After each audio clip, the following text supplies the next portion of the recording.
What it is, what it do. I'm A1, this is Destiny. And in this video, I'm going to show you how you can get some Hive armor without even doing the Crota's End raid.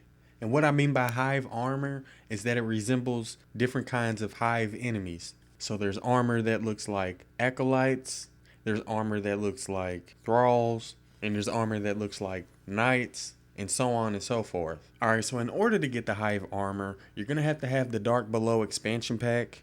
Because in order to receive the Hive armor, you have to complete some of Eris's quest, and you're not going to be able to see Eris at the tower unless you have the Dark Below expansion pack. Now I have yet to see all of the Hive gear for each of the classes, but if the rest of the armor has the same light level as these gauntlets that you see in the video, then you should be able to reach level 31 with the full Hive armor set.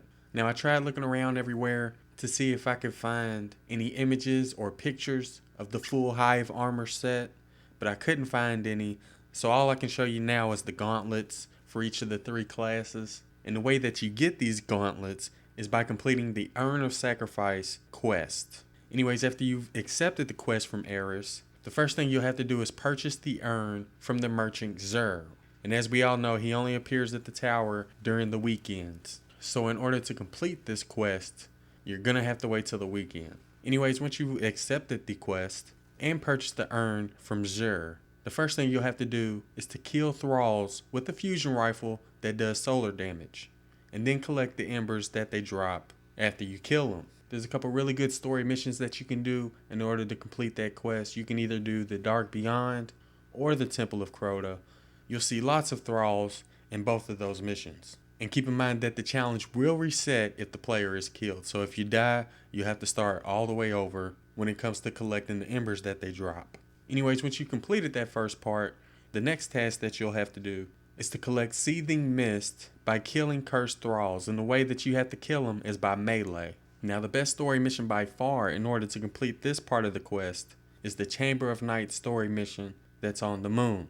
I would heavily recommend meleeing the cursed thralls one at a time. If there's two of them that are together, try to get them separated before you melee one of them. And keep in mind that your progress will reset every time you die. So if you're having a problem staying alive after you melee the cursed thralls, but one thing you can do is to leave the drops that they drop on the ground until you get at least 5 of them on the ground, and then pick them all up. That way you'll be able to complete this part of the task without dying.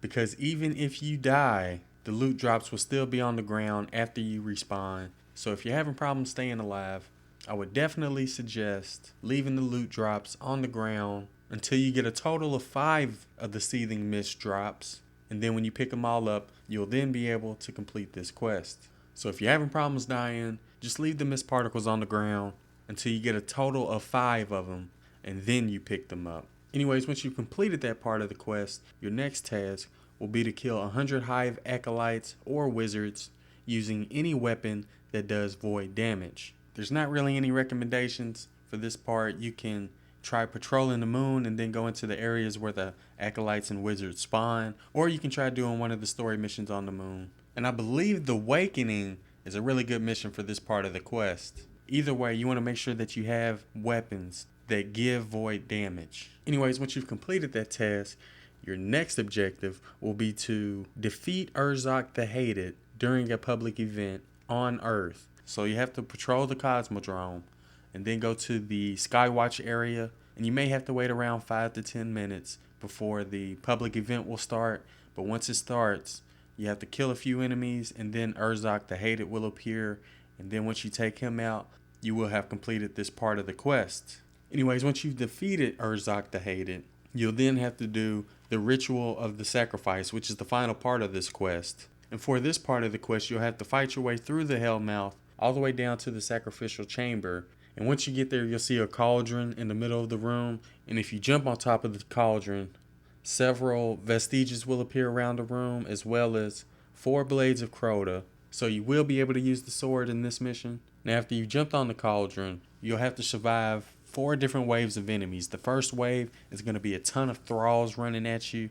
The second wave is going to be acolytes. And the third wave is going to be knights. And I believe the last wave is going to be wizards. And after you've survived all of these waves, you'll then have 2 ogres appear on both sides of the chamber. And once you've killed both of the ogres, the final part of this quest will be complete. So after you completed the ritual of the sacrifice, you'll then have to go back to the tower, and you'll have to go to Xur again to turn in the quest. So if you want to complete this quest, then it's best to try to complete all of these objectives over the weekend, unless you feel like waiting another week, because in order to begin the quest, you have to get the urn from Xur, and in order to complete the quest, you have to get the Eyes of the Forsaken from Xur. And then once you get the Eyes of the Forsaken, you bring them to Eris Morn to complete the quest and claim your reward.